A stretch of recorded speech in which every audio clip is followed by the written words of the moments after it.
right. Well, good afternoon, everybody. Thank you all for coming to attend my presentation, and thank you to the members of the committee. So the plan for today is that I want to walk you through my PhD journey. I want to tell you about the problems that I focused on, the tools that I used to solve those problems, the results that I got, and most importantly, the lessons that I learned along the way. So the title of my thesis is System Identification and Control of Multi-Agent Systems Through Interactions. The high-level idea behind this thesis is that we have a multi-agent system that is shown in red here. There is an observer, which is the eye, that is watching the multi-agent system. And what the observer wants to do is reverse engineer the underlying intent of the multi-agent system, underlying dynamic model. And it wants to do that because ultimately the goal is to evoke or elicit a desired behavior out of the multi-agent system through interactions with robots.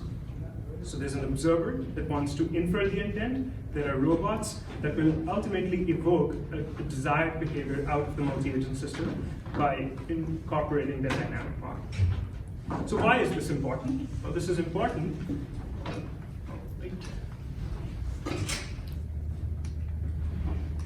Okay, so the first example where this is important is defense against a non-cooperative team. In 2020, the FAA reported millions of dollars in losses resulting from collisions between wildlife and aircraft. Around 97% of these collisions were caused due to birds. So as a roboticist, I have to ask the question,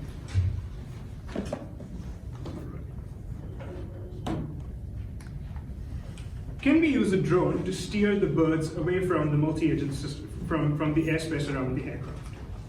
So let's think about what are the components we would need to engineer a solution of this kind. Well, firstly, I need to model the intentions of the birds. I need to figure out where these birds are headed. Next, I need to predict their motions, that is, figure out whether at all there is a chance that they will breach the airspace around the aircraft. Once I do that, I also need to model the interaction dynamics between the birds and the drones. And once I figure out all these dynamic model components, I can incorporate those models to plan motions for my drones to repel these birds away. Let's look at an adversarial example now, where there's a malicious team instead of a non-cooperative team. There are adversarial drones that pose a risk to a communications tower, and I want to use drones of my own to neutralize these adversarial drones. To be able to do that, I need to understand the underlying intent of the adversarial drones. I need to figure out where they're headed in the first place.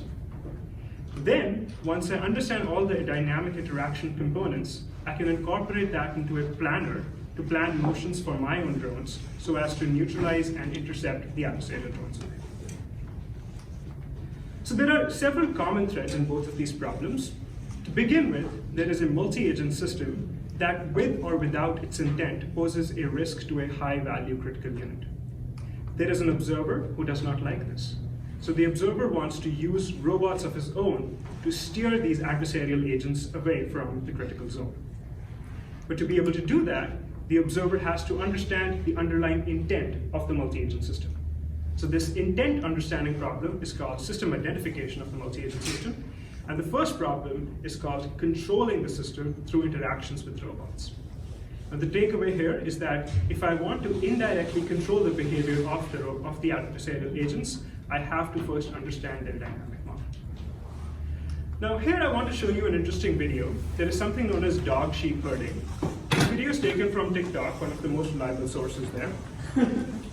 What's happening here is that there is a herd of sheep and there is a shepherd who gives a command called come by. Come by means flank towards the left. The purpose here is that come by actually not only flank towards left, it encourages dogs to go in a clockwise motion.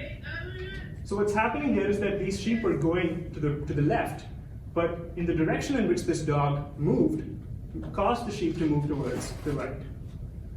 And a similar example is happening here. There are multiple sheep here. There's lots of different commands that the shepherd or the observer can give. But what's happening here is that all these sheep are being herded to a door so that they can go back into their stable. How is this related to my problem? Well, this is how. The shepherd in my example is actually the observer. The sheep are actually the multi-agent system that I want to steer to some point. And the robots are actually the dogs in that example.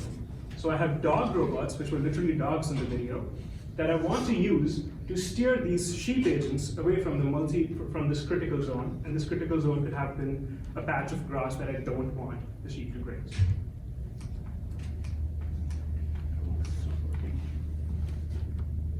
Okay, so the objectives of my thesis are to develop scalable algorithms for inferring the underlying dynamic model of a multi-agent system, and then incorporating that model to elicit a desired behavior out of the multi-agent system by cleverly orchestrating interactions with robots.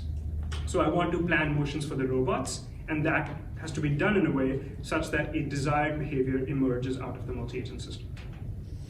Now, when I talk about understanding the dynamic model, I'm referring to both the task-oriented dynamics, that is, figure out where the agents are headed, as well as the inter-agent interaction constraints, that is, how they try to avoid collisions with one another. So the aggregated dynamics is what I care about as far as inference is concerned. When I talk about evoking a desired behavior, I'm going to do that using robots, and I'll be capitalizing on the collision avoidance constraints between my robots and the adversarial agents. These are the two things that I'll be talking about. So let me quickly go through some related work in this area.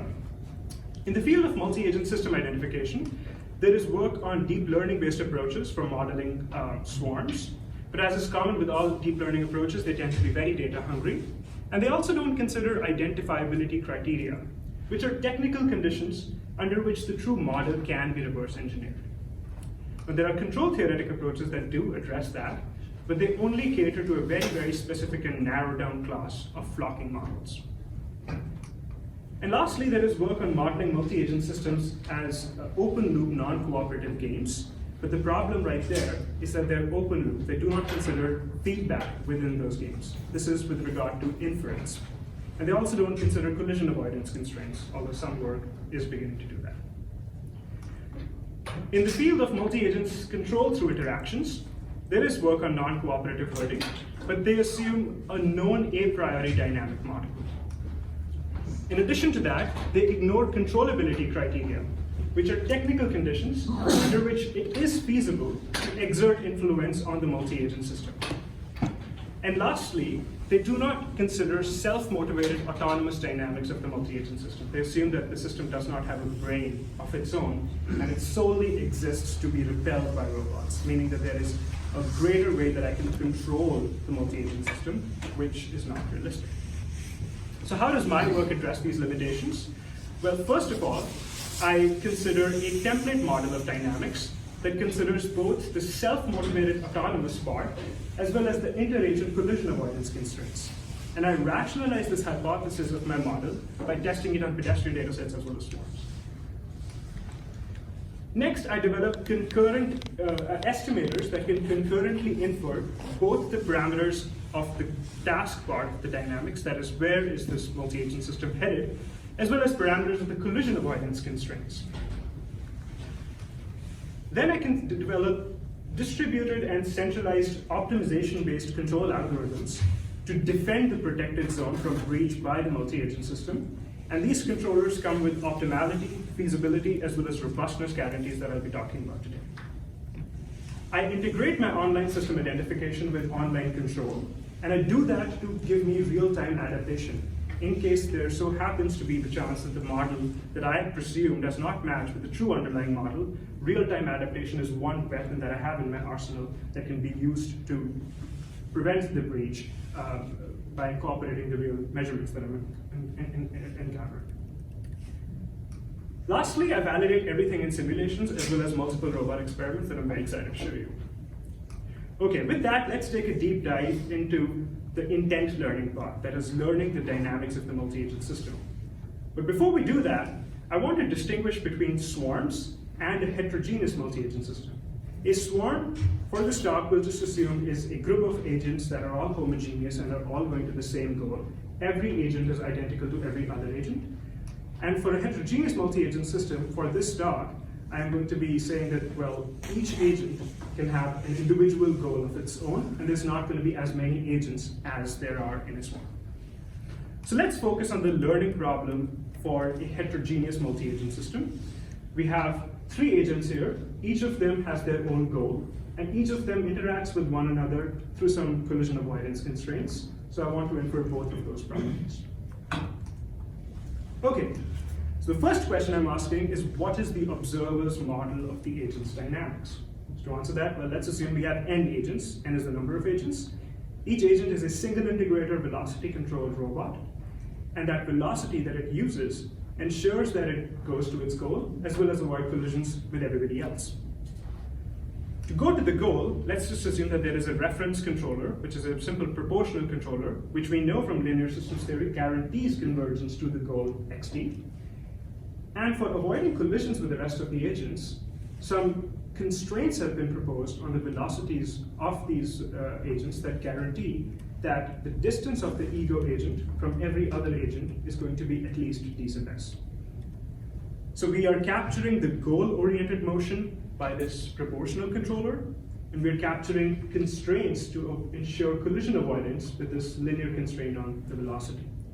And the assumption is that now your ego agent combines these two requirements by posing an optimization problem that finds a velocity as close as possible to this task-oriented velocity which is going to the goal, subject to the constraints that collisions are avoided with everybody else in the system. So this is encouraging motion to the goal, and this is encouraging, it is actually not encouraging, it is constraining collision freeness. So this is a hard constraint here. So going forward, I'm going to be assuming that the underlying dynamic model of all agents that I'm watching is this optimization right there. And this is the assumption that the observer is also making. Now I want to show you a demonstration of this controller working, just to convince you that it does generate collision-free motions. So we have 11 robots here in our lab, and I asked each robot to go to its designated goal, such that en route to its goal it doesn't collide with anybody else. And so as you can see, all the robots gracefully reach their goal positions without colliding with anybody else. Now, given that dynamic model, the question that I'm asking is, what is the observer's inference problem? And the problem is very simple. The observer has to develop an algorithm to infer the goal of each agent and the safety margin of each agent by tracking the position of that agent and tracking the position of every other agent in the system. I'm indexing the goal xt with I and the safety margin with I as well, because these are unique to each and every agent. Remember, we're considering a heterogeneous multi-agent system. Therefore, goals and safety margins are going to be different. But all of this depends on what the underlying dynamic model is, and that is this optimization-based dynamics that I just showed you before. So given this model, you see the velocities and positions of everybody else telling you what is xt and ds for each agent. Okay, so now the question has to be asked, why is inference tricky? Why is this a challenging problem? And the answer for that is because the dynamics are optimization-based, there is no explicit relation between this u star and the goal xt and the safety margin ds. Intuitively, what this means is that the observer that is watching the multi-agent system does not know how much fraction of its velocity is coming from its motivation to go to its goal, and how much fraction is coming from its motivation to stay collision-free with everybody else. So just looking at the agents, you can't disaggregate, you can't disambiguate between these two different components. That's what makes inference challenging. But now suppose I tell you that I want to derive a relationship like this. So U is equals to G times xt and ds. G is a matrix. Suppose I'm somehow able to derive a relation of this kind. I'm calling this an explicit relation because it tells you how much weightage of xt and ds show up in U star. Then all I have to do to infer xt and ds is invert G, multiply that with the measured velocities, and voila, that gives me the parameters that I want to infer. So it is this explicit relation that we are after in our quest to determine xt and ds for each agent in the system. So how do we do that? Well, whenever there's an optimization problem, the first instinct is to look at the optimality conditions, and we're going to use that to infer this G. And using that, we'll also come up with identifiability criteria to understand when inverse exists and when these parameters are identified. Okay, so KKT conditions are necessary and sufficient conditions that are sufficient in this case, that are satisfied by the optimizer of this QP. And what I'm going to do is I'm going to use just there are 4 of these conditions. I'm going to be relying on stationarity and complementary slackness. For this particular problem, all that stationarity says is that the total velocity that is returned by this optimization is some fraction of attraction to goal and some fraction of repulsions from all other agents in the system. How much that fraction is, stationarity does not tell you. All it tells you is that there is some weighting going on between attraction to goal and repulsion from all other agents in the system. And to find those weights, we'll take recourse to complementary slackness. Okay, so in this slide, I just now told you that the total velocity is attraction to goal and repulsions from all other agents in the system. Complementary slackness disagrees. It says that, you know what, that's not the case. In fact, you don't have to consider repulsions from all other agents in the system. You just consider active agents. And by considering active agents, you get repulsions from the rest of the agents for free. Those rest of the agents are called inactive agents. The reason they're inactive is because they do not fall in the way of the ego robot en route to its goal. The agents that are in the way of the ego robot to its goal are the ones that it really has to worry about for avoiding collisions. And those are the active ones. Now, just looking at the robot, if I was an observer looking at this group of agents, I don't know how to tell which agents are active and which agents are inactive. Everybody has their own margins of safety. And that actually brings me to this point that if we know the safety margin of each individual agent, there's a property that tells us that the observer can easily reverse engineer which agents are active. So looking at the agents, if you know what their safety margin is, you can avoid the active agents.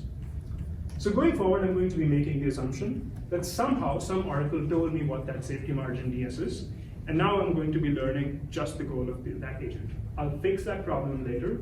For the time being, let's just assume that ds is known to us. All right, so ds is known. Let's look at a very simple case where there is no active agent. Your ego robot, or ego agent is going to its goal. All that lies in the way of the ego robot is just free open space.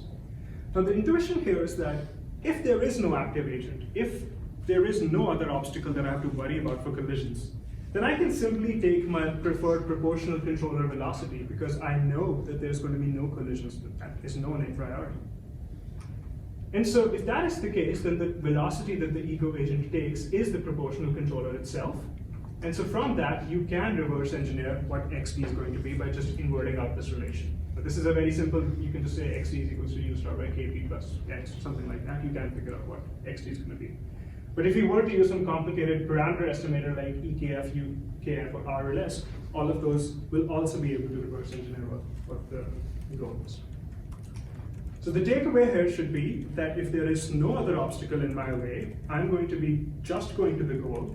If the observer is watching me and the observer knows that there's nobody in my way, then the observer will be able to reverse engineer what that goal is because I'm exhibiting goal-rich behavior.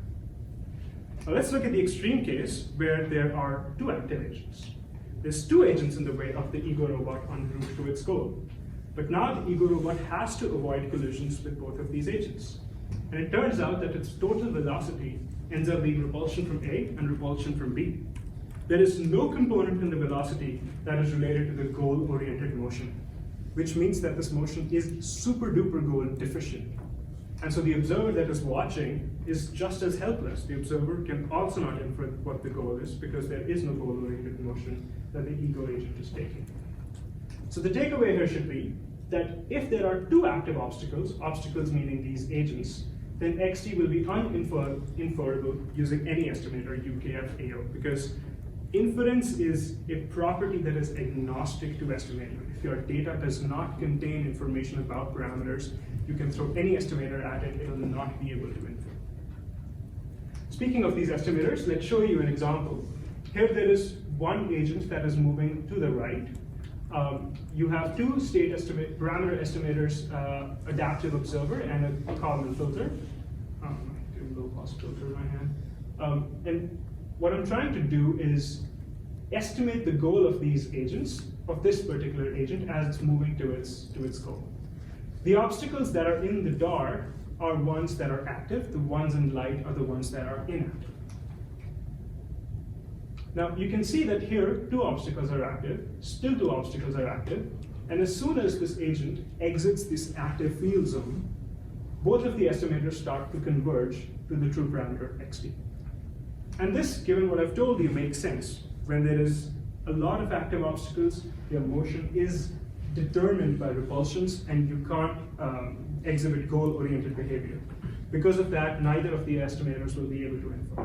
But as soon as the agent exits the active zone, all that you're doing is goal-oriented velocity, so your observer should be able to infer what that goal is going to be. Let's look at the same thing for a multi-agent case. On the right, I'm showing goal estimation errors. Highlighted curves are for this pink agent that is going to its goal XD. Again, the dark obstacles are going to be the ones that are active, light ones are going to be inactive. Because all these errors are converging to 0, that means that it is true that en route to its goal there were fewer than 2 active interactions. Let's play that video. So there's 2 active interactions right now, 1 now, and then 0 eventually. Even 1 active interaction is enough to reverse engineer the goal. But it's really the 0 active interactions case that is the most rich one in information about the goal. Okay, so there's something strange going on in this video. And what is that strange thing? I'm just not saying that none of these estimators can learn what that goal is because of these active interactions. But to a layman watching this video, it doesn't take a fancy algorithm to say that the goal is somewhere to the right and not to the left, because the robot is going to the right and not to the left. So the question is, can I come up with a clever algorithm that can give me a rough region in the workspace where the goal lies, if not pinpointed because of this technical hurdle?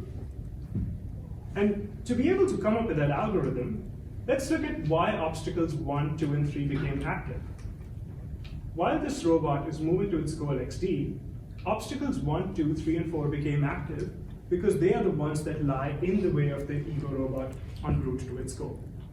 Which means that in the nomination of an obstacle as active lies latent information about where the goal lies. Similarly, obstacles 6 and 7 never became active. And what that tells you is that in the nomination of an obstacle as inactive lies latent information about where the goal does not lie. So we can combine these 2 pieces of information together, basically figuring out where the goal lies and where the goal does not lie by using active and inactive constraints, and get a region corresponding to the active part and a region where the goal does not lie corresponding to the inactive part. And then we can take intersection of these 2 regions. They will be a function of time. And so hopefully, eventually, this region may converge to the true goal. So there's this active region, inactive region, take the complement of that, intersect that, we get this x of t. And there's no guarantee, but most of the time, empirically, I've seen that it does end up converging to the true goal. So let's look at an example for that. Here, this agent is going left-rightwards. This green region is what is spit out by my algorithm. It says that, well, this is a candidate region where the goal lies. As the robot is moving rightwards, it converges super duper fast to the true goal, so much so that you can't even see where it is, but you should take my word for it that it has converged to the true goal. Let's look at the same thing for the multi-agent case. In fact, let's do the following.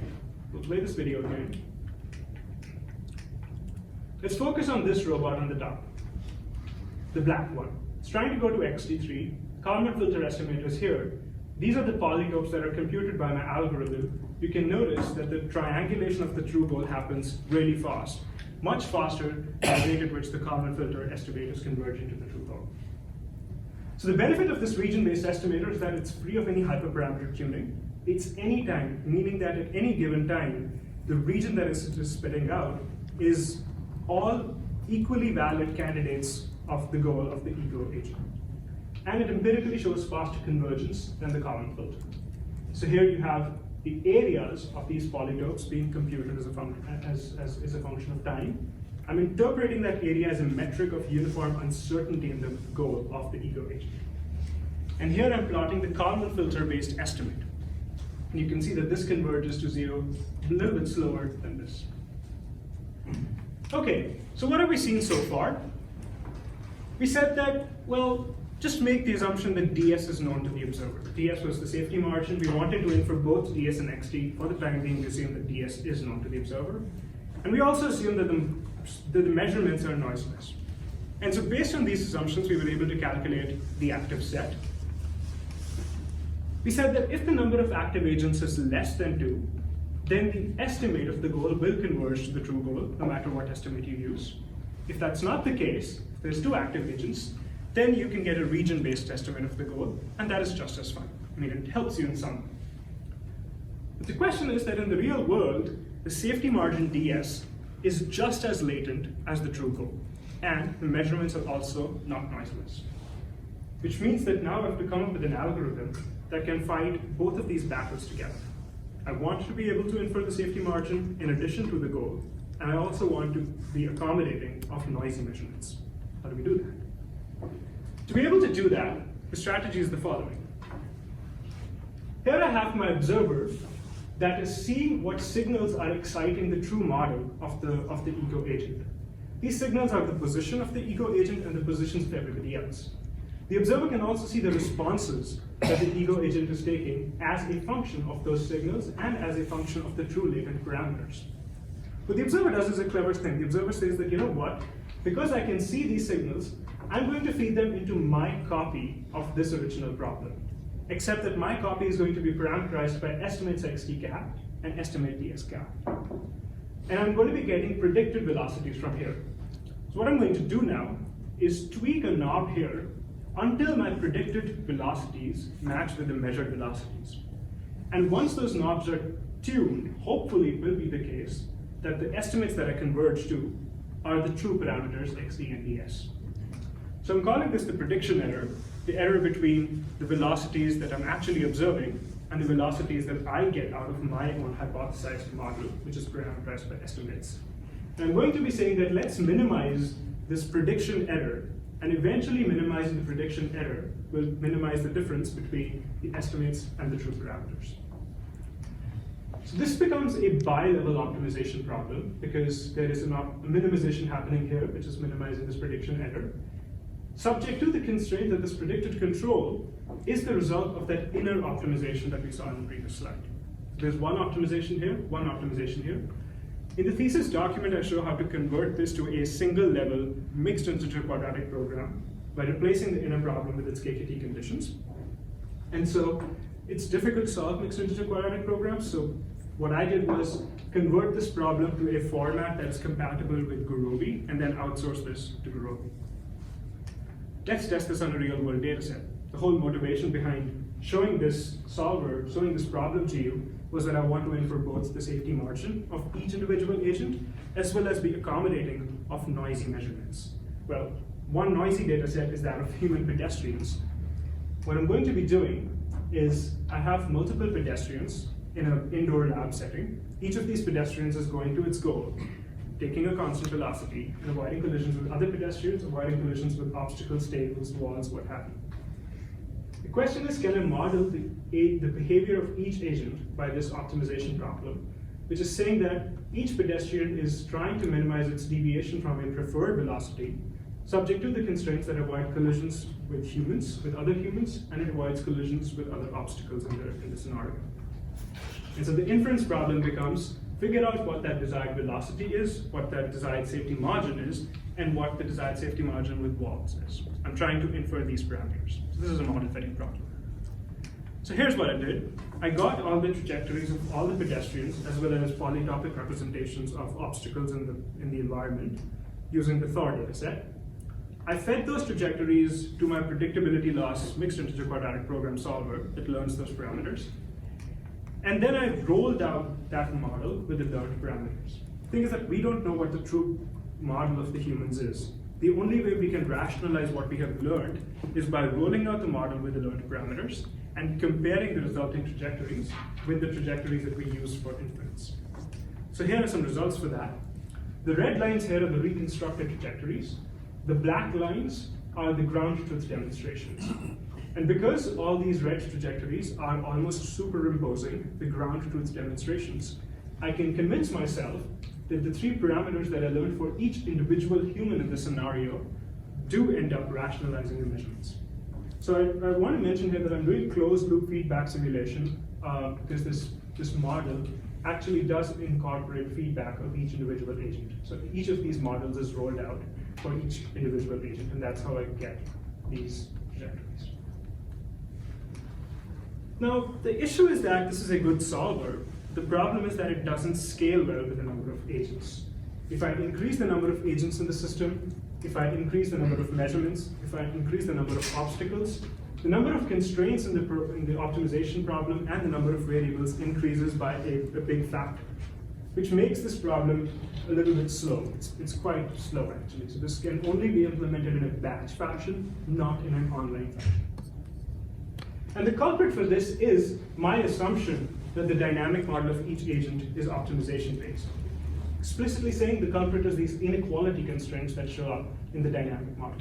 Because of these inequality constraints, all these problems happen. There is a long chain of reasoning, but eventually it boils down to this. I do want to scale this solver to multiple agents, or I do want to have an inference algorithm that scales to multiple agents in the environment. So what I'm going to be doing is that I'm going to be approximating this model with a potential field model, which says that, you know what, you will have attraction to XD, and you have soft repulsions from all other agents in the system. And well, let's just hope that that is guaranteed collision-free motions. The reason I'm doing this is now because I want to move to swarms. We so far considered a multi-agent system in which there were less agents, and so each of these agents have a goal of their own. Now I'm going to be considering swarms. And for swarms, this particular model is more convenient to work with rather than the optimization-based model. Turns out there are very popular models like Reynolds-Boyd's model, which also fits this particular format for swarms. So what I'm going to be doing now is trying to infer what that goal XD is for all the agents together, because in the swarm, all the agents are homogeneous. Okay, so here I have two sheep agents, which are shown in the top right. These agents are trying to go to this goal XG. I'm using a linear Kalman filter because that is more than enough for estimating the parameter for estimating the goal of these sheep agents. So they're going to be flocking together towards this goal. This is the initial estimate that I'm telling the Kalman filter. The red disks that you see are the level sets of the 3 sigma uncertainty associated with the Kalman filter. And you'll notice that the estimate of the goal quickly converges to the true goal, and the uncertainty also begins to shrink very fast. Which means that before the robots reach their goal, I can infer what that true goal is. And a Kalman filter is more than enough for this. Let's consider a 4-robot scenario. Here there's 4 sheep agents that are flocking towards their goal XG. And looking at this, you can quickly see that the estimate does converge to the true goal. So we can do this for 2 sheep, we can do this for 4 sheep, the more than measured actually for this case. So where are we in the bigger picture? We started by posing this problem where we want to defend this critical zone from breach by these adversarial agents. And to be able to do that, we first have to understand the underlying dynamic model of these agents. We came up with a system identification method that gives you polytopes about where the goal of each agent lies. This is for the heterogeneous case. And we came up with a Kalman filter-based goal inference algorithm for a homogeneous swarm.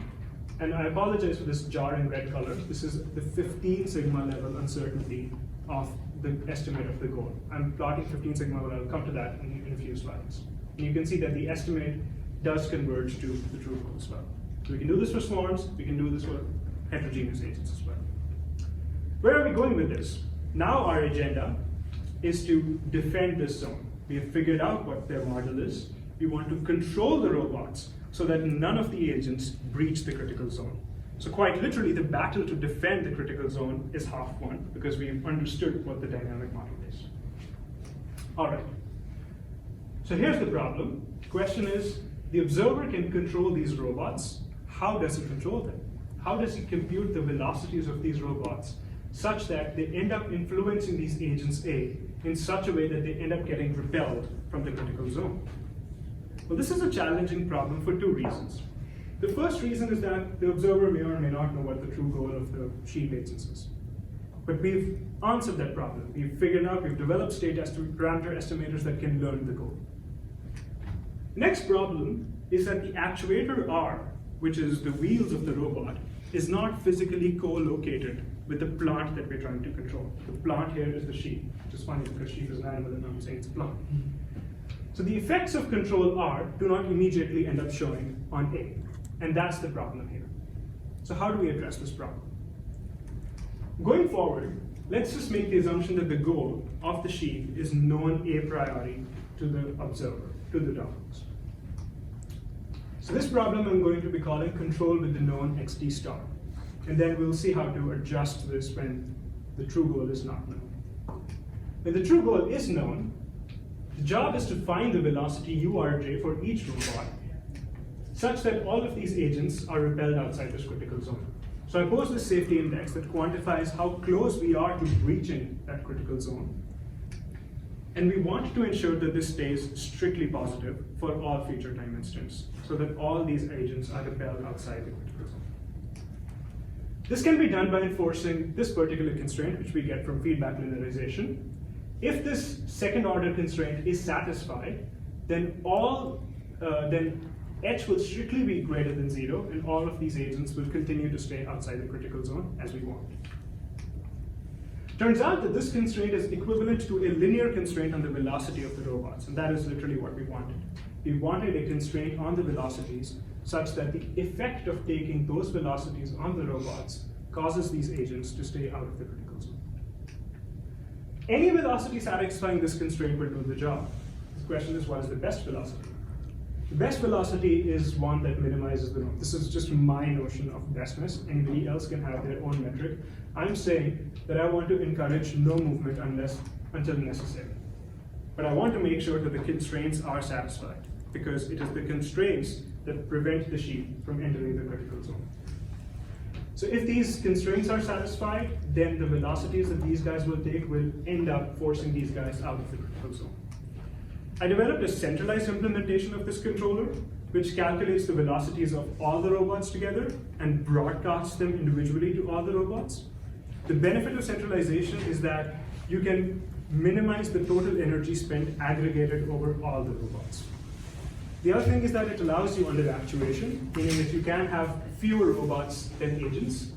But the problem is that it may be infeasible, because if you have two less robots and too many agents, those agents can cleverly breach the critical zone in some way, and then you won't have enough robots to defend the critical zone. So to fix that, we came up with a distributed implementation where we have equal number of robots as agents, 3 robots, 3 agents. And each robot can calculate its velocity locally. So here R1 is calculating its velocity, R2 is calculating its locally, and R3 is calculating its velocity locally. The good thing about this algorithm is that it guarantees feasibility. We have a theoretical guarantee that we will be able to repel all the agents out of the critical zone. But it does necessitate equal number of robots as agents. So economy, like budget-wise, it's not that good. All right, so let's see some experiments. You see 4 sheep agents on the top right, 4 dog robots on the top left. These sheep agents are trying to go to this goal XG, which is right in the middle of the protected zone, so they will be tempted to breach it. But that doesn't happen because all the dog robots with the green tails are able to repel all the sheep agents outside this critical zone.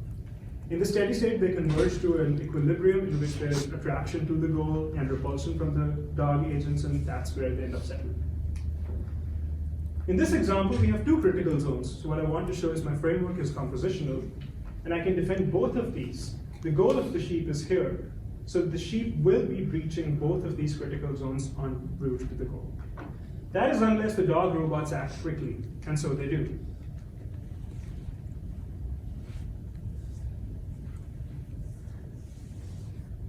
So you can see that none of these orange-tailed agents entered the critical zone. Let's look at a centralized controller in which I have 4 sheep and 2 dog robots. And these 2 dog robots are enough to repel all of these sheep agents away from the critical zone. I would say that here we got lucky because under actuation does not guarantee feasibility, but in this case, it just so happened that it did. All right, so now the next problem that I want to address is controlling the robots when the true model is not known, when the true goal is not known. I have an estimate, and I have an upper bound on the estimation error, which is given by eta. So instead of this true goal, which lies somewhere here, I'm going to be using this estimate to defend this critical region. If it's a shoddy estimate, then who knows if this will be guaranteed or not. So there has to be some upper bound on how inferior this estimate is, so that I can get some guarantee on whether whether the zone will be breached or not. The strategy is as follows. Since we don't know XD star, the true goal, we can't solve this problem.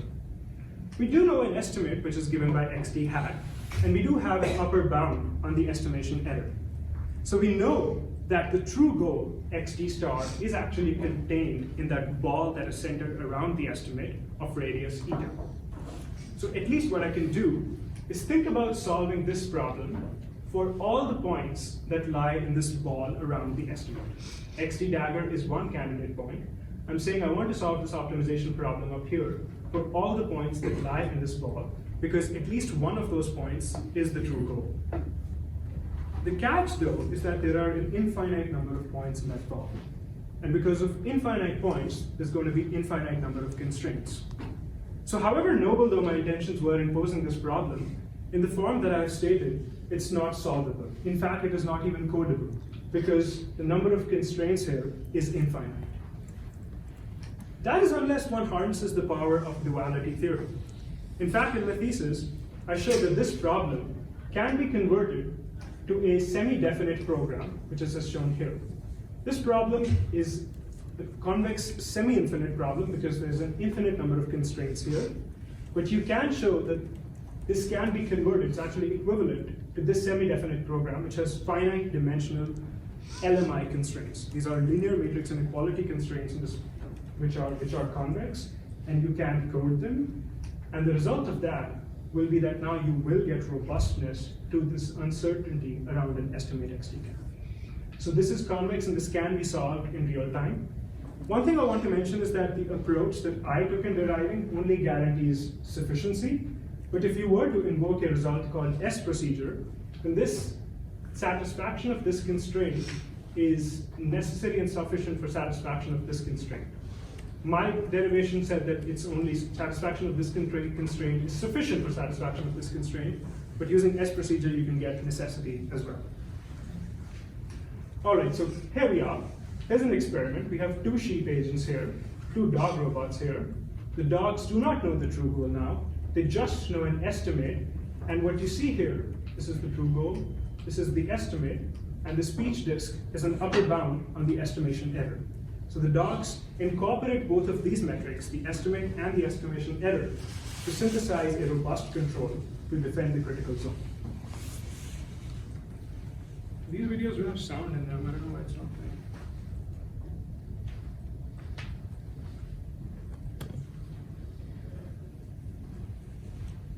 All right. Let's show you another video. Here we have the estimate is coinciding with the true goal. But the dog robots do not know that. They only have this estimate, and they know that somewhere within this ball, the true parameter is contained. That's the estimate, and that is the estimation error. Okay.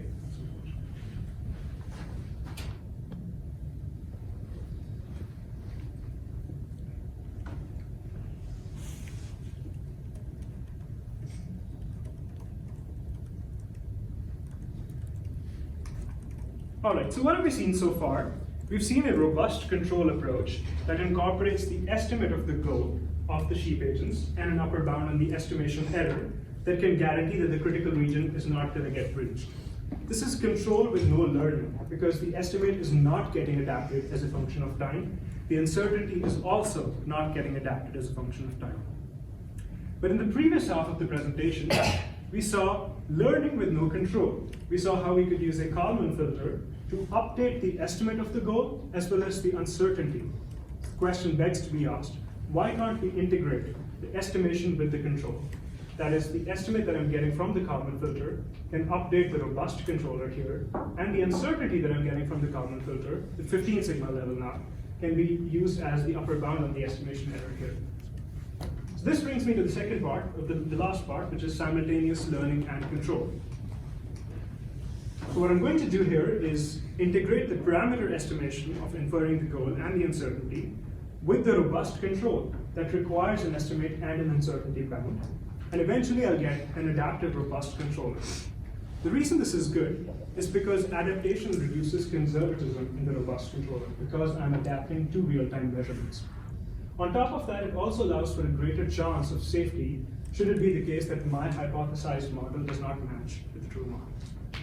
So let's see some experiments for that. The red color is the 15 sigma level set of the uncertainty that extends well into Max's lab at the top and the PhD lounge at the bottom end. there's two robots here that are trying to breach this critical zone. XG hat is the estimate of the goal, which the dogs do not know. This estimate will be adapted as a function of time to the measurements of the sheep agents, and the dogs will be able to incorporate that to repel the sheep outside the critical zone. Okay, there's one. So if you're worried about why this uncertainty set is so large, it is because this is the 15 sigma as opposed to 3 sigma that people usually take. Let's look at another video.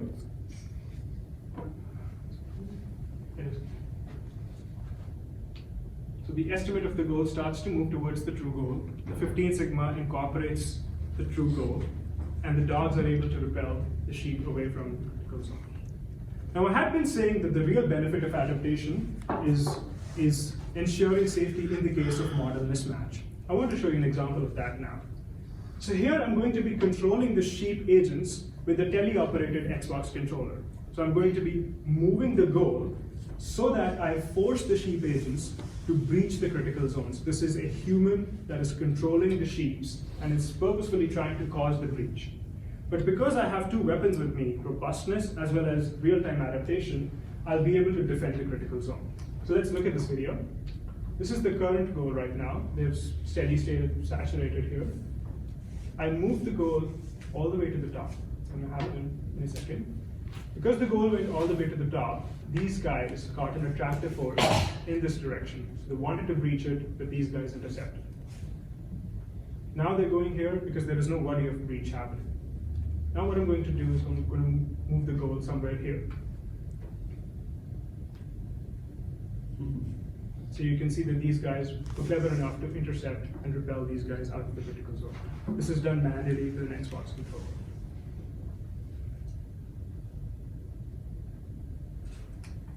Okay, so that brings me towards the end of the talk. The story of the thesis was that I wanted to develop scalable algorithms for inferring the underlying intent of a multi-agent system, as well as controlling robots so that I can repel the agents away from the critical zone. And this is the motivating picture that I showed you in the beginning.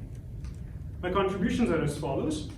I developed algorithms which explicitly learn both the task and safety-oriented components in the dynamics and rationalize them using datasets.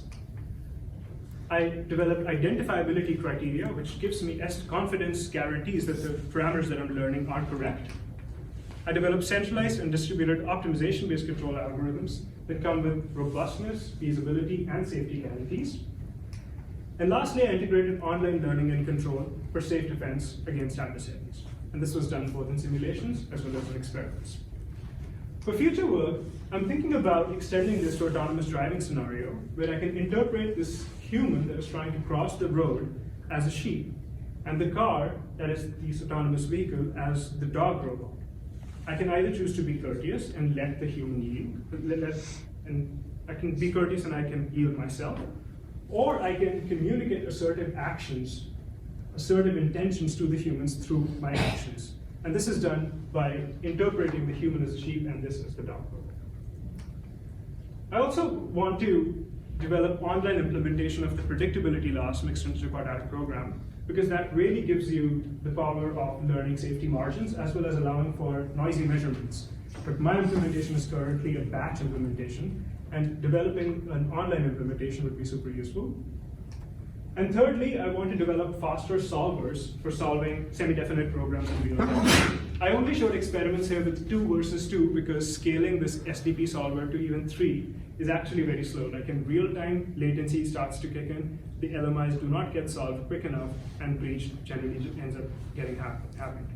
So really we have to dig into what is the underlying math of the SDP solvers, and maybe this is too ambitious an objective, but this is what I have in mind. And so with that, I'd like to thank you everybody for listening to this presentation. This has been a very exciting journey. Thank you to my advisors. I've had so much flexibility and worked on really, really interesting problems. So I really want to thank you for giving me that freedom. I also want to thank all my friends, people in my lab, people in Chandler's lab, Katya's lab, and also people in Max's lab, because that has been like a second home to me. And lastly, I want to thank my parents, my brother and my mother for a lot of their love and all the courage and confidence that comes with it. So thank you.